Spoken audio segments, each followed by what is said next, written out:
Yeah, so these are humpback whales. You guys got lucky. You already saw the largest dolphin in the world, and now you're seeing one of the largest whales that we can see around this area.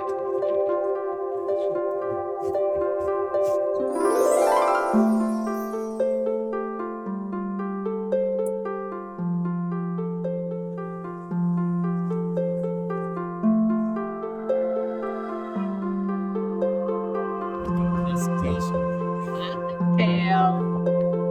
Alrighty, guys. Welcome to the bow. The whale we were just viewing was on our left-hand side. For now, it's gonna come up. It's a little bumpy around here, but there's a few more on our port side here on the left-hand side.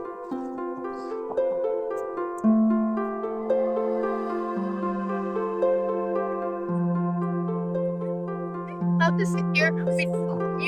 You can stay like this, just hold on, okay? So just make sure that the boat moves. Yeah.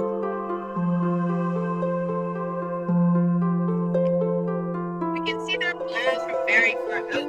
And actually what you're seeing coming out at the surface, that's condensation. Sometimes people think it's water, but when these whales come to the surface,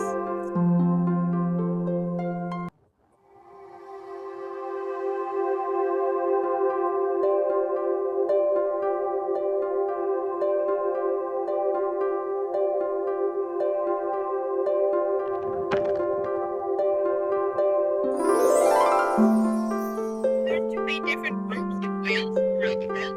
We have the whales that from their name, six whales. So they have now the other group of whales, that includes most of our larger whales, and the other group of whales, fin whales, they are what we call baleen whales.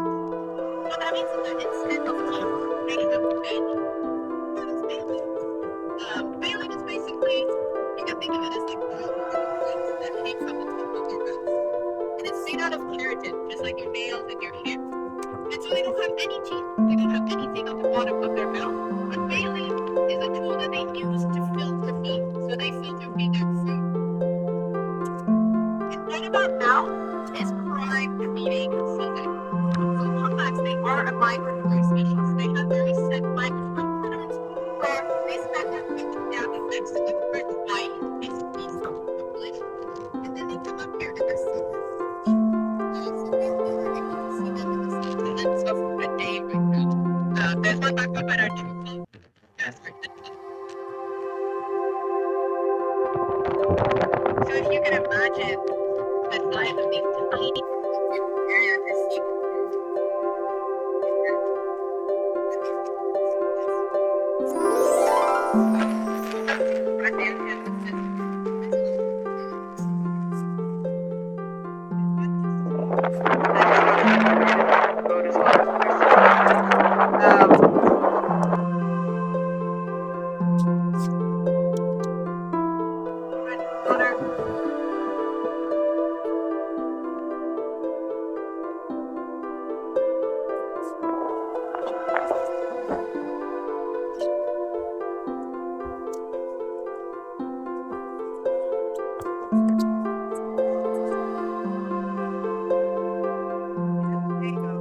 excuse me. You need to come. There's one right ahead of the boat, right in front here, guys. Feel free to move around if you can see. And there's one at our 10 o'clock as well. Right hand side at 1 o'clock, right there. Take your pick.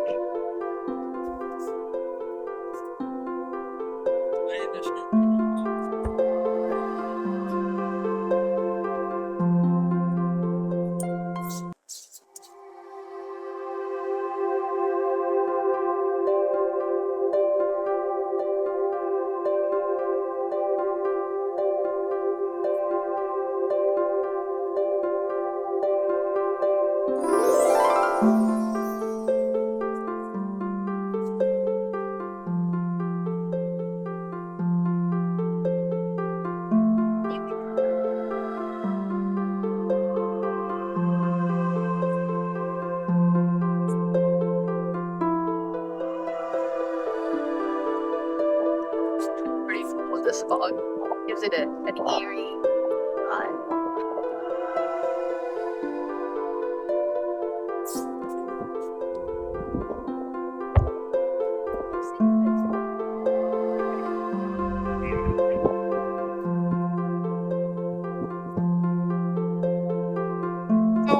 calves they'll follow mom for a full year, but unlike the older, right, they can still go on their own, and they often will do that. They do some friendships. They still communicate with each other. They have their language as well. But depending on what phase of their life cycle they're in, if they're in the breeding grounds or they're feeding, they'll have different sorts of social organization, which makes sense. If you think about the fact that you're trying to eat 3 tons of food a day, it might not make sense to hang out with all your buddies at the same time. Now, the moms, especially on that first year, when they come and they've just had a baby, they really need to put on weight. As they're not eating, they have to produce that milk at the same time. And so they tend to lose a lot of weight, sometimes up to a third of their body weight. So when we do see a mom and calf pair, often the mom will be quite tired at this time of the season, but the calf might have lots of energy because it's starting to learn how to feed, but it's also supplementing its diet. There's another whale at our 10 o'clock on the left. It's also supplementing its diet with mom's milk, which is even fattier than the orcas, 45 to 60% fat milk. And so the calves tend to have lots of energy compared to mom.